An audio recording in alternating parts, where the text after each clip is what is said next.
어떤 때가 즐겁겠죠. 아무래도 가장 즐거웠던 순간은 처녀 총각이 결혼할 때가 아닌가 싶습니다. 장가 갈 때 참 좋지 않습니까? 저는 개인적인 말씀을 드려도 죄송하지만 결혼할 때 굉장히 많이 웃었나 봐요. 좋아서 입이 막 해가지고. 그래서 사람들이 너무 신랑이 웃는다 이런 지적도 받았습니다. 아마 여러분들도 그 옛날 그 시절에는 참 좋았을 것입니다. 결혼한다는 거 참 좋죠. 여기 우리 청년들이 많이 계신데 그 청년들도 바로 그날을 손꼽아 기다리고 계신 줄로 믿습니다. 아니에요. 나 홀로 살려고. 예, 그렇죠. 우리가 좋은 사람을 만나서 그렇죠. 서로 의지하고 행복하게 살아가라고 하나님께서 사실은 이 교회보다도 가정을 먼저 세워주셨습니다. 성경책 읽어보시면 창세기에 하나님이 혼자 아담이 독처하는 것을 언짢게 생각하시고 갈빗뼈를 취해서 남자와 여자를 만드시고 둘이 서로 돕는 배필이 되고 한 가정을 이루라고 말씀하시고 우리 예수님은 그 가정을 또 축복하십니다. 하나님이 짝지어 주신 것을 사람이 나뉠 수 없다 말씀하시고 항상 가정이 행복하기를 간절히 원하시는 분이 우리 하나님이시죠. 그래서 이 결혼하는 거 굉장히 귀한 것이고 좋은 것이고 우리 청년들은 특별히 결혼을 소망하고 기도하고 하나님의 때에 아름다운 가정들을 이루시기를 주님의 이름으로 축복합니다. 아멘. 바로 이런 그 기쁨의 자리, 혼인잔치 자리에 오늘 말씀은 우리 예수님께서 초대를 받으셔서 그 자리에 가신 것입니다. 예수님도 너무 즐겁고 제자들과 함께 즐거운 마음으로 제자들이 한 5명씩이나 지금 됐잖아요. 앞에 읽어보니까 많은 인원을 데리고 결혼식에 갔지요. 사실 결혼식에 이 부주를 예수님이 하셨는지 모르겠지만 부주도 별로 안 하면서 사람들 많이 데려오면 조금 언짢을 수도 있겠지만 그러나 예수님은 또 다른 축복을 가지고 지금 오신 것이죠. 그래서 그 결혼잔치가 아주 흥겹고 즐거운 그런 잔치임에 틀림없습니다. 예수님의 어머님은 아마도 결혼하는 그 집안과 무슨 관계가 있었던지 좀 일찍 오셔가지고 거기서 준비도 하고 이렇게 하고 있었습니다. 그런데 그만 이 혼인잔치에 꼭 있어야 될 게 떨어진 것입니다. 포도주가 떨어졌습니다. 포도주는 술 마시는 건데 술을 꼭 마셔야 되나 뭐 이렇게 또 생각하시는 분도 있겠지만은 당시 이 지역에서는 그 유대인들 이스라엘의 결혼식에서는 이 포도주가 꼭 있어야 됩니다. 포도주를 뭐 마시고 막 중독이 되고 이런 정도가 아니라 흥겹게 이렇게 한두 잔 마시면서 이렇게 즐거워하는 정도죠. 그래서 혼인잔치에는 포도주가 꼭 있어야 된다 그런 겁니다. 그래서 당시 랍비들은 그렇게 이야기합니다. 포도주가 떨어지면 기쁨도 사라진다 뭐 이런 표현을 쓸 정도로 이 포도주는 결혼잔치에 꼭 필요한 것인데 그만 이 포도주가 또 떨어져 버린 것입니다. 그래서 음식을 준비하는 사람들이 너무 걱정이 됐어요. 이거 어떡하나 포도주가 떨어졌으니 흥이 다 깨지고 결혼식은 엉망이 되겠구나 걱정하고 있는데 그 소리가 옆에 있던 예수님의 어머니 마리아의 귀에도 들렸습니다. 그 예수님의 어머님도 걱정이 되던 차에 이걸 어떻게 해결할까 걱정이 되고 이런 상황에 예수님이 오시니까 예수님께 달려가서 비록 자기 아들이지만 예수님은 이미 하나님의 아들이신 것을 그가 이 태중에 품고 있을 때부터 알고 있었잖아요. 임마누엘. 그래서 또 중간에 보면은 예수님이 12살 때 성전에서 대화를 나누는 거 이런 걸 생각해 보면 이게 범상치 않다는 걸 이미 알고 있었던 마리아인지라 예수님께서 뭔가 비범하시다는 생각을 갖고 있었고 또 이미 앞서서 제자들과 또 이런저런 일들을 하고 있는 것도 알고 그래서 세례 요한이 특별히 예수님을 소개할 때 하나님의 어린 양이로다 하고 나는 그의 신들매를 풀기도 어렵다 하면서 예수님이 높인 것을 또 들었겠지요. 그래서 마리아는 예수님은 그런 분이다 이렇게 생각을 하고 있었기 때문에 비록 아들이지만 아들에게 그 이야기를 해준 것입니다. 이 잔치집에 있어야 할 포도주가 떨어졌도다 하고 아들아 하고 그 얘기를 해 주었습니다. 내심 마음에 예수님이 뭔가 해결할 것을 생각한 것이죠. 기대한 것이죠. 그런데 우리 예수님께서 대답을 하시는데 참 뜻밖의 대답을 하십니다. 오늘 본문 말씀에 예수님의 대답이 4절에 나오고 있는데요. 4절 말씀을 같이 한번 읽어보겠습니다. 예수께서 이르시되 여자여 나와 무슨 상관이 있나이까 내 때가 아직 이르지 아니하였나이다. 참 이 말씀 이해하기가 어렵습니다. 첫째, 여자여 이럴 때 이게 좀 걸끄럽지 않습니까? 만약에 여러분들 가정에서 아들이 엄마한테 여자여 그러면 어떡할까요? 어머님이 가만히 있겠습니까? 뭐라고 하겠죠. 크게 정신이 이상한가? 뭐 이런 생각도 하고 그럴 거예요. 근데 우리 예수님께서 여자여 이렇게 부르시는 거예요. 이걸 우리가 잘 해석을 해야 됩니다. 예수님 왜 그러실까? 그런데 이것은 번역상의 문제입니다.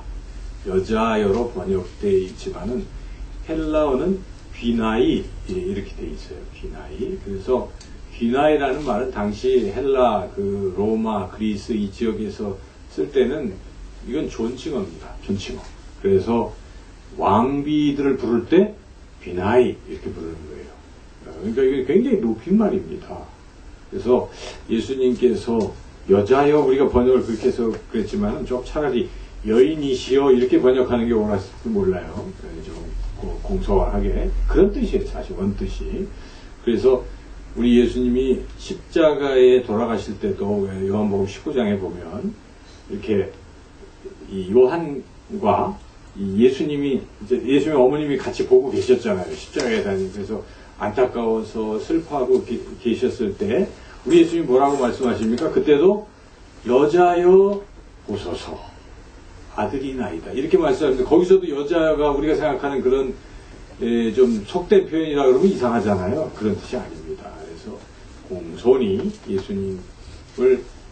예수님께서는 어머니께 여인이시여 하고 이렇게 말하는 거예요. 그래서 이 의문은 우리가 풀린 것인데 그런데 그 다음에 뭐라고 예수님 또 말씀하십니까?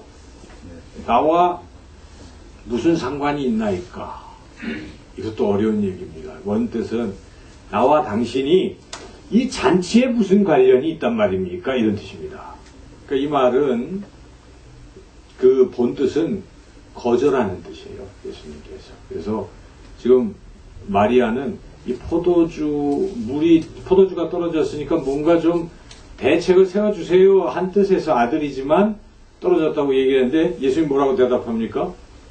무슨 상관일까요? 이렇게 조금 표현 뜻은 좀 완곡하게 그렇게 말씀하시는 것입니다. 그게 꼭 이렇게 거절하는 거죠. 일종의 거절하는 뜻입니다. 그것이 확실한 것은 그 이유가 거절하는 이유가 여기 나오는데 거절하는 이유가 4절에 나옵니다. 내 때가 아직 이르지 아니하였나이다. 아직 때가 안 됐기 때문에 할 수가 없습니다. 이런 뜻입니다.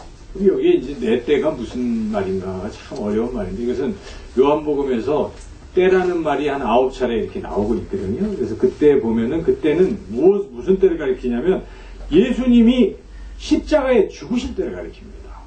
오늘 우리가 예수님이 죽으심을 생각하고 이 귀한 성찬식의 자리에 참여했는데 예수님이 사실 이 땅에 오신 목적은 죽으러 오신 것입니다. 인자가 온 것은 섬김을 받으려 하며 도리어 섬기려 하여 많은 사람을 위하여 나를 대속물로 주려 함이라. 우리의 모든 죄를 짊어지시고 우리 예수님께서 십자가에 죽으러 오신 것이죠. 그래서 예수님은 그 십자가에 죽는 때를 초점을 맞추고 거기를 계속 생각하고 계신 것입니다. 그게 바로 요한복음에서는 아직 내 때가 안 됐다고 표현하시고 사람들이 잡으려고 할 때도 아직 때가 안 되었다라고 요한은 기록하고 그 때는 계속 예수님의 죽으심을 가리키고 있어요. 요한복음에. 근데 이제 그때는 곧 영광의 때라고도 표현을 합니다. 죽으심, 부활, 승천을 다 합쳐서 또 말하고 있습니다. 아버지께로 갈 때라고도 표현을 하죠. 그래서 이 여기에 때는 예수님이 십자가에 죽으시는 그때인데 예수님은 이미 다 하나님의 계획 속에서 언제 돌아가십니까? 3년 뒤에 돌아가시는 거예요. 예수님은 제자들 다 훈련시키셔야 됩니다. 훈련시키시고 여기저기에 예수님이 누구신지를 가르쳐 주셔야 되는 것입니다. 가르쳐 주시고 죽어야 어떻게 됩니까? 의미를 알지 않겠어요?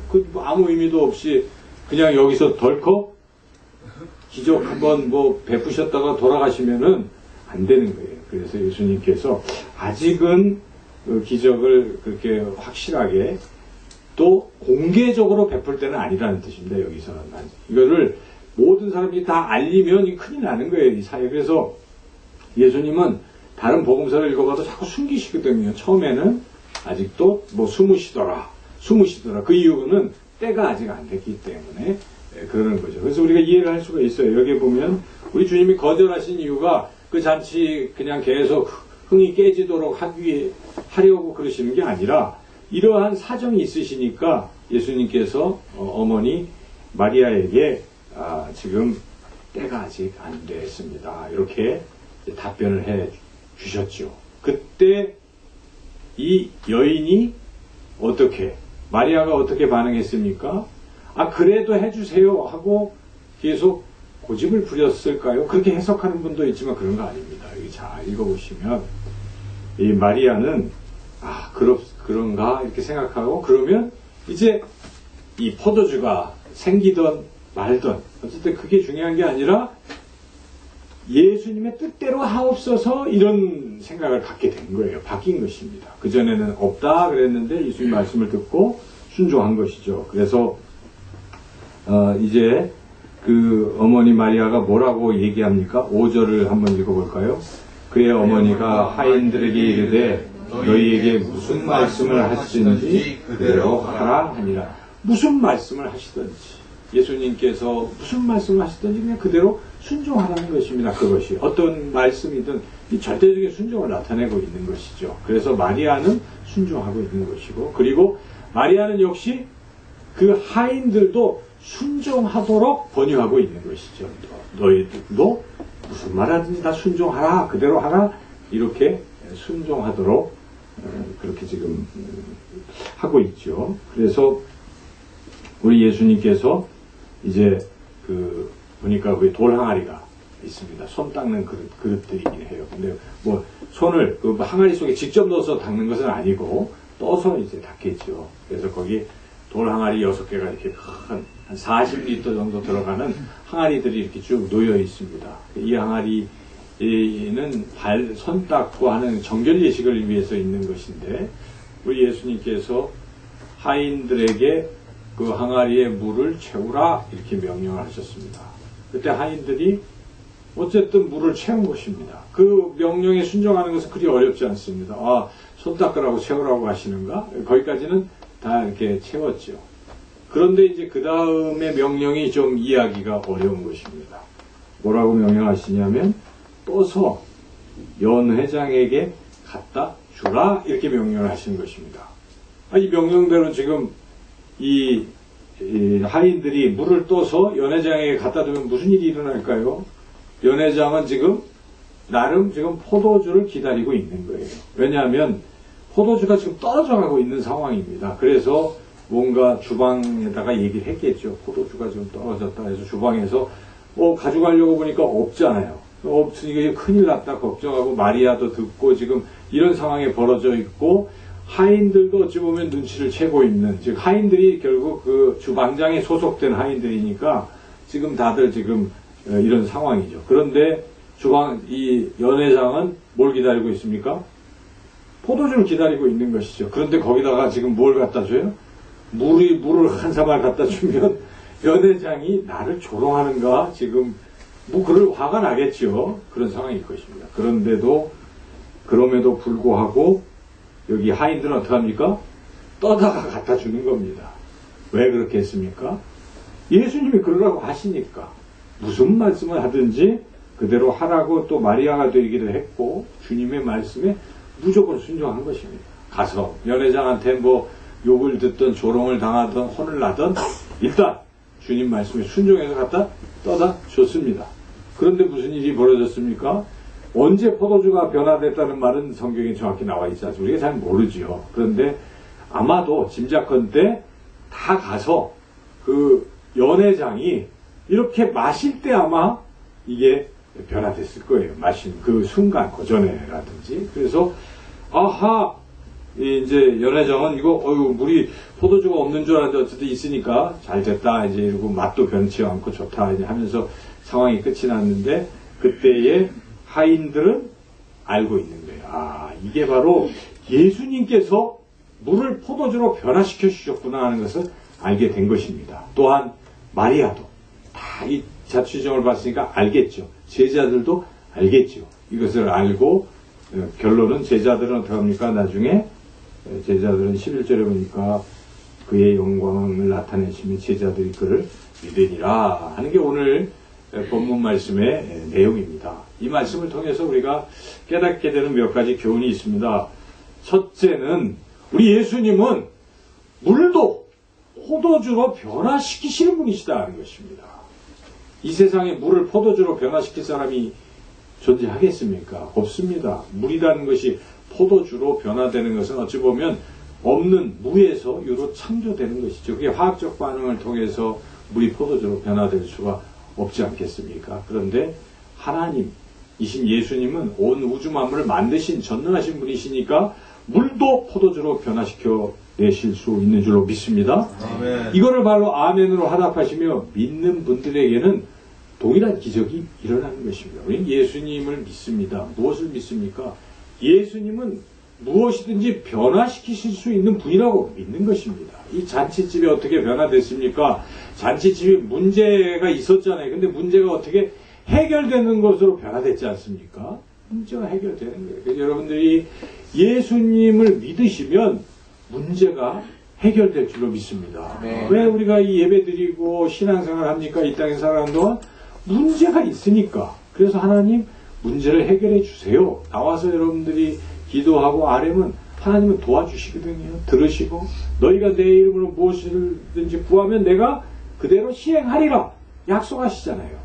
여기 혹시 인생의 여러 가지 힘들고 어려운 문제나 어떤 짐들을 가지고 계시다면 우리 물을 포도주로 변화시켜 주시는 주님을 생각하시고 주님께 맡기시기를 축원합니다. 해결받으시기를 축원합니다.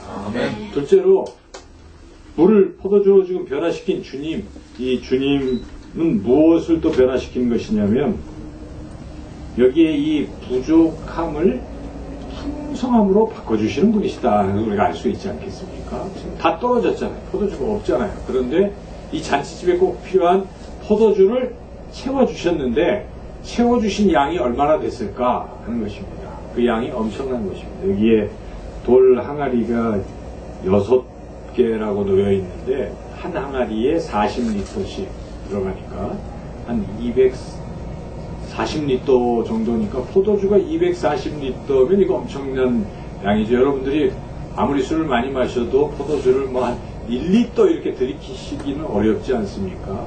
어느 정도 마시면 그게 더 못 마십니다. 그렇죠? 근데 그게 거기 뭐 당시 손님들이 아무리 많아도 뭐 200~300명 안 모였을 거예요. 보통 결혼식에. 그런데 거기에 240리터라는 이 양은 엄청난 양이라는 것입니다. 그래서 우리 예수님은 이 부족함을 채우시는데 그냥 어느 정도 채워주시는 게 아니라 풍성하게 넘치도록 채워주시는 그런 분이시다는 것입니다. 그래서 예수님 말씀하십니다. 요한복음 10장 나중에 읽어보시면 도둑은 도둑질하러 오는 거예요. 거짓 목자로. 그러나 예수님은 선한 목자인지라 예수님께서는 양들로 하여금 생명을 얻게 하시고 더욱더 풍성하게 하신다. 이렇게 말씀하십니다. 그래서 예수님은 우리를 풍성케 부욕케 하시는 분이시면 여러분들이 믿고 주님께 구하십시오. 여호와는 나의 목자시니 내게 부족함이 없으리로다. 다윗이 고백하는 것처럼 주님을 의지하시고 구하시는 분에게 주님은 우리가 생각하는 것 이상으로 더 넘치도록 부어주실 줄로 믿습니다. 아멘. 또 예수님은 근심을 기쁨으로 변화시킨다는 것입니다. 그런 말씀을 잘 생각해 보십시오. 다들 지금 포도주가 떨어져서 근심거리였는데 어떻습니까? 막 포도주가 넘치고 하다 보니까 다 기쁨의 잔치가 됐습니다. 연회장 기뻐해가지고 아니 어떻게 포도주가 보통은 술이 취하면 질 나쁜 거 내는데 이건 뭐 더 좋고 그렇구나 뭐 이렇게 얘기하면서 다들 섬겼고 즐거운 기쁨의 잔치가 됐다는 것입니다. 그래서 예수님은 우리가 슬퍼하고 근심 속에 있기를 원하는 분이 아니시라는 것입니다. 예수님은 항상 우리가 기뻐하고 즐거워하는 것을 간절히 원하십니다. 그래서 한때 제자들이 근심했었거든요. 예수님이 십자가에 달려 돌아가신다고 말씀하시고 그러니까 막 걱정하고 근심이 되겠죠. 그때 예수님이 설교를 하십니다. 요한복음 14장 16장 설교하실 때 이렇게 말씀을 하십니다. 그 부분을 제가 몇 가지 읽어보면 너희는 마음에 근심하지 말라. 하나님을 믿으니 또 나를 믿으라. 평안을 너희에게 끼치노니 곧 나의 평안을 너희에게 주노라. 내가 너희에게 주는 것은 세상이 주는 것과 같지 아니하니라. 너희는 마음에 근심하지도 말고 두려워하지도 말라. 지금은 너희가 근심하나 내가 다시 너희를 보리니 너희 마음이 기쁠 것이요 너희 기쁨을 빼앗을 자가 없으리라. 이렇게 우리 예수님은 예수님을 따르는 제자들을 항상 기쁨으로 인도하신다는 것입니다. 우리가 신앙생활하는 것은 기쁨을 얻기 위해서 하는 것입니다. 하나님의 나라가 무엇입니까? 희락과 이렇게 평강과 희락과 이렇게 나가지 않습니까? 그래서 이 희락, 기쁨이라는 게 굉장히 핵심입니다. 여러분들이 신앙생활하면서 혹시 내가 기쁨을 누리지 못한다. 그럼 뭔가 신앙이 좀 잘못된 것입니다.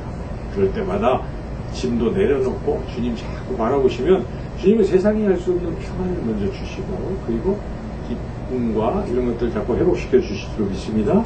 왜냐하면 주님은 변화시켜 주시는 분이시기 때문에 인생은 원래 다 근심 걱정이 있게 마련입니다. 우리가 여기 무거운 짐을 지고 교회 오지 않습니까? 때로는 한 주 동안. 그러나 와서 우리가 주님 만나고 말씀 듣고 찬양 드리고 예배 드리고 믿음의 귀한 사람들을 만나고 대화를 나누다 보면 어느덧 우리 평안이 오고 또 기쁨이 오는 것입니다. 그렇게 교회는 우리를 기쁨으로 인도하는 주님이 되시기 때문에 이렇게 변화시켜 주신다 하는 것입니다. 그래서 오늘 이 말씀을 통해서 우리가 주님은 이렇게 모든 것들을 변화시켜 주시는 분이시구나 믿으시고 그러한 귀한 삶을 경험하시기를 축원합니다. 아멘. 근데 이제 우리가 또 하나 여기서 주목할 사실은 이렇게 예수님이 변화를 시키시잖아요. 근데 변화시키시는데 혼자서 다 하시는 건 아니라는 것이에요. 그렇죠. 잘 보면 어떻습니까? 마리아가 있었어야 돼요. 그리고 또 누가 있어야 돼요? 하인들이 있어야 이게 이루어집니다.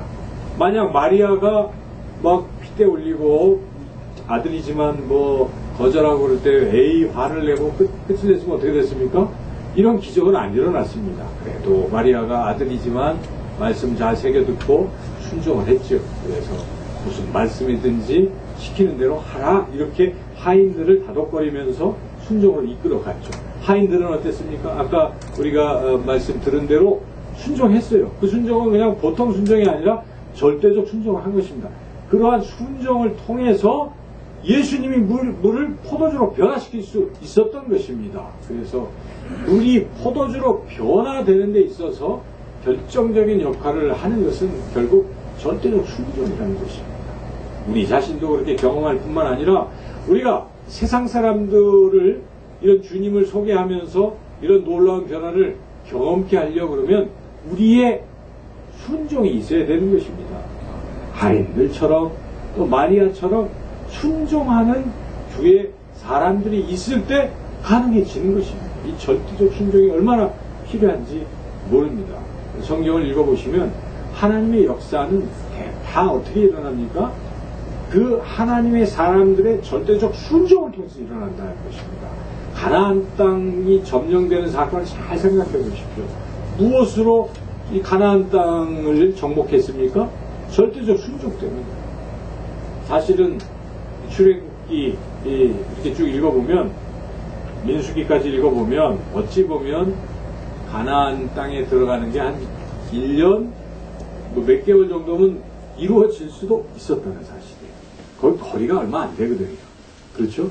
광야 이렇게 패스해서 지나가면 시나이 반도에서 이쪽 가나안 지역 이스라엘 땅으로 가는 게 그렇게 길지 않잖아요. 거기 여행 가는 사람들도 있지만 그게 그렇게 막 40년 동안 뺑뺑 돌 시간은 아닌 거거든요. 그래서 금방 갈 수 있었는데 못 간 이유가 무엇입니까? 불순종 때문에 그런 거 아닙니까? 거기에 정탐하라고도 안 했는데 괜히 정탐하겠다고 막 그 선동을 해가지고 정탐을 시작했어요. 그래서 12명이 정탐을 했습니다. 정탐을 해보니까 어떻습니까? 가보니까 10명이 보니까 막 등치가 우리보다 훨씬 커. 안악자수니까 도저히 상대가 안 되고 거기는 뭐 이러면서 안 되겠다. 우리 죽었다. 이렇게 된 것입니다. 그런데 하나님은 아브라함 때부터 시작해서 가나안 땅을 약속하신 것입니다. 땅을 주시겠다고 약속하신 거예요. 그 약속은 변치 않았습니다. 약속을 다 듣고 믿고 있었던 사실인데 지금 딱 보니까 힘드니까 어떻게 됐습니까? 안 되겠다. 이렇게 변한 것입니다. 그러니까 상황을 보고 자기 생각을 고집하고 이러면서 불순종에 접어들었을 때 그 열정탐꾼이 어떻게 됐습니까? 하나님께서 열정탐꾼을 본보기로 그냥 그 자리에서 죽였어요. 사실 성경에 보면 죽어버렸어요. 그런 것입니다. 왜냐하면 백성들이 다 그렇게 됐기 때문에 물론 그 말을 듣고 백성들도 다 울고 죽었다고 그러고 그래서 그 백성들 다 어떻게 됐습니까? 1세대는 그냥 40년 동안 뺑뺑 돌다가 왜 돌았습니까? 그 도는 걸 통해서 자손들을 훈련시키는 거예요. 그들은 못 들어가는 것입니다. 불순종했기 때문에. 그리고 제2세대가 들어갔는데 누구와 함께 들어갔습니까? 순종했던 두 사람, 갈렙과 여호수아는 이런 상황에서 뭐래? 하나님이 우리와 함께 하시면 우리가 능히 취하리라. 된다. 하나님 약속하셨다. 믿음으로 나간 것입니다. 그리고 하나님 말씀에 절대적으로 순종해서 들어가서 정복한 것입니다. 그래서 성경은 갈렙의 믿음, 갈렙을 어떻게 표현을 하고 있냐면 그가 나를 온전히 순종하였은즉 이렇게 말씀하십니다. 그 순종이라는 것은 온전한 것입니다. 뭐 99.9%도 아닙니다. 100% 순종했을 때 그런 놀라운 역사가 일어나는 것입니다. 뭐 그 외에 제가 더 많은 예를 들기가 참 시간이 많이 걸리겠죠. 뭐 사울과 다윗을 비교해봐도 차이는 딱 하나예요. 순종과 불순종의 차이인 것입니다. 그 차이. 그러니까 하나님은 순종하는 사람을 통해서 물을 포도주로 변화시키는 놀라운 역사를 이루어 가실 줄로 믿습니다.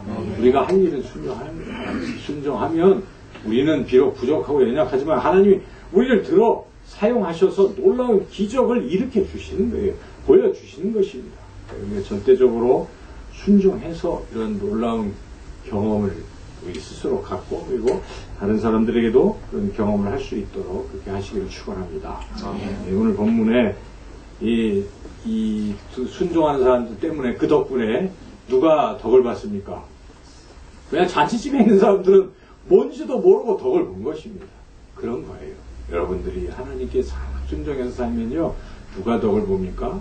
저는 우리 자녀들이 덕을 본다고 생각해요. 부모의 그 순종을 그 복이 당대에 자기에게 안 돌아올 수도 있지만 결국 나중에 지나고 보면 자녀들이 복의 복을 받는 것입니다. 그리고 우리 대한민국의 교회 성도들이 열심히 잘 믿고 있으면 누가 복을 받을까요? 대한민국이 복을 받을 줄로 믿습니다. 온 세계가 복을 받는 것입니다. 그래서 우리는 어쩌든지 순종해서 이렇게 복받는 그러한 나라, 복받는 어떤 세상을 우리가 이루어가야 되고 교회도 마찬가지입니다. 교회 영상교회가 하나님 보시기에 교회다운 교회로 자꾸 변화되는 역사는 무엇 때문에 일어날까요? 누군가의 절대적인 순종 때문에 하인과 그 마리아와 같은 사람들의 순종 때문에 교회가 그렇게 변화되는 것입니다. 그래서 우리가 그런 세상을 변화시키는, 교회를 변화시키는, 가정도 그런 것이에요. 여러분들의 하나님에 대한 절대적 순종 때문에 가정이 축복을 받는다는 것입니다. 그리고 그렇게 순종하여 변화시킨 사람들에게는 하나님이 어떤 복을 주시는가?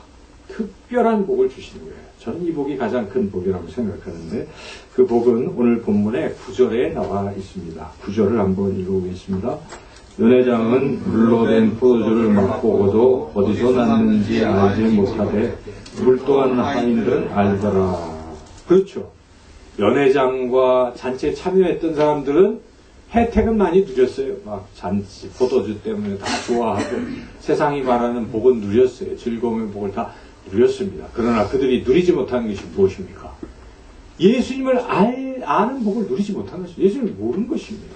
왜 이런 일이 일어났을까? 예수님이 이렇게 하셨다는 걸 몰랐다는 사실이죠.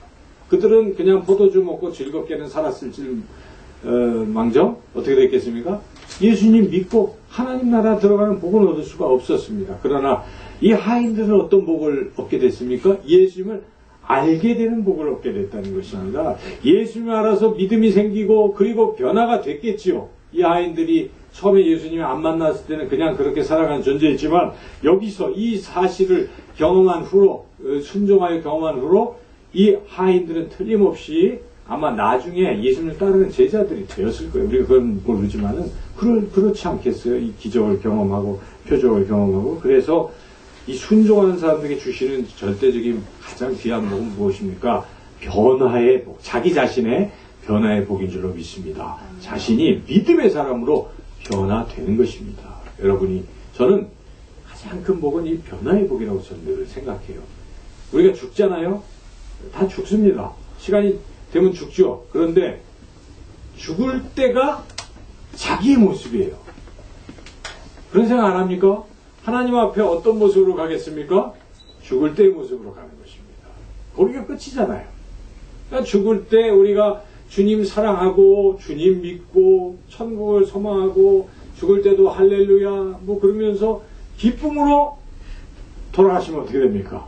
그 표정으로 주님께 가는 거예요. 근데 막 벌벌 떨고 조금 더 살아야 되는데 막 이래가면서 누구 미워하는 사람 원수도 못 갚았는데 눈도 부릅뜨고 눈 부릅뜨고 우리가 하나님 앞에 갈 수 없지 않습니까? 그런 거 아니잖아요. 그러니까 다 용서하시고 그렇죠? 좋은 마음으로 예수님을 닮은 마음으로 예수님 같은 그런 온유하고 겸손한 그죠? 그런 모습으로 주님을 사랑하는 마음으로 주님 앞에 가는 게 참 가장 큰 행복이 아닐까.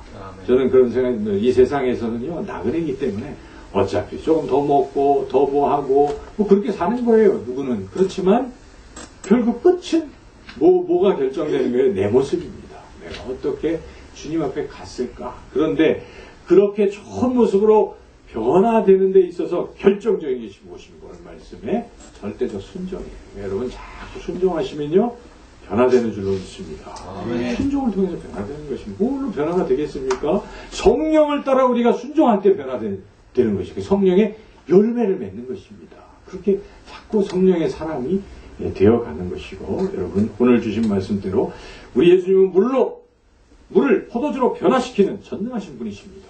예수님을 따라가면 우리의 불행, 근심, 걱정, 염려 다 기쁨으로 다 바뀔 줄로 믿습니다. 그리고 부족함도 풍성함으로 채워주실 수 있을 줄로 믿습니다. 거기에 우리가 추가적으로 예수님께 절대적으로 순종하셔서 우리 인생이 변화되고 더욱더 주님을 닮아가는 귀한 사람들이 되시기를 주님의 이름으로 축원합니다. 하나님 감사합니다. 물을 포도주로 변화시켜 주신 주님을 오늘 만났습니다. 우리 인생에서 우리 주님과 늘 동행하며 이런 귀한 변화를 경험케 하여 주시고 주님 우리가 가는 곳곳마다 또 주님 절대적으로 순종해서 세상을 변화시키는 변화의 주역들이 다 되게 하여 주옵소서. 예수님의 이름으로 기도하옵나이다. 아멘.